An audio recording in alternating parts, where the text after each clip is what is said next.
After I create this first feature, I want to use the back of this part as a sketch plane for the next feature. Let's flip this part a little bit so I can see the back. And this is the plane I want to use as a sketch plane. So I click here and I click here. And this is my sketch plane. It is important to pay attention to the direction of the x-axis. If the x-axis is in the horizontal direction, then you are fine. If the x-axis is in the vertical direction like this, you will have to rotate the x-axis 90 degrees. You can do that by clicking here and using this arrow. So after I rotate this x-axis, so this will be the orientation you want to start for the sketch. Now let's start with the sketch. I'm going to draw a line and start from this edge.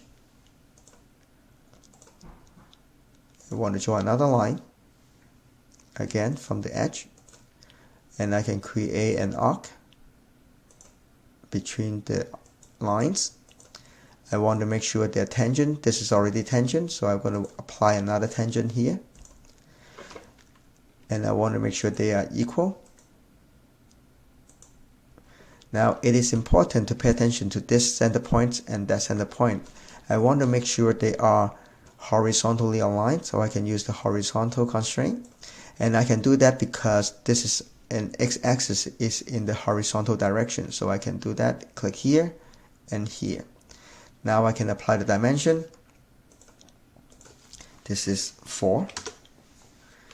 And I want to apply another dimension for this line to the vertical line with an angle of 15. I don't have the vertical line. There are two ways to do it.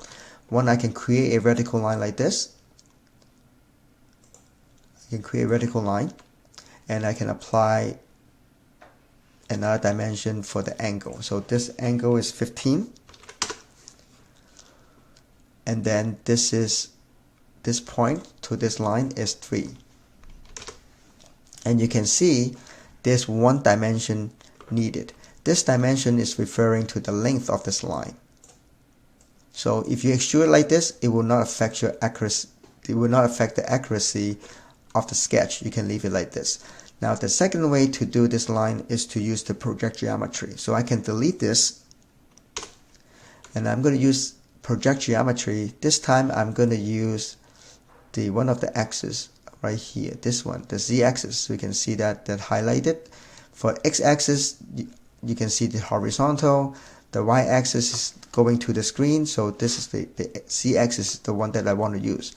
Once I click on it, because the length is already defined, so I don't have to worry about the length of the line. Now when I apply the dimension, this angle 15, and this point and this line is 3, and you can see this is already fully constrained. You do not have to worry about the length of the z-axis. So either way will work, and you can just draw the lines, 2 lines, and arc. Then it depends on using just a create a line or using a project geometry.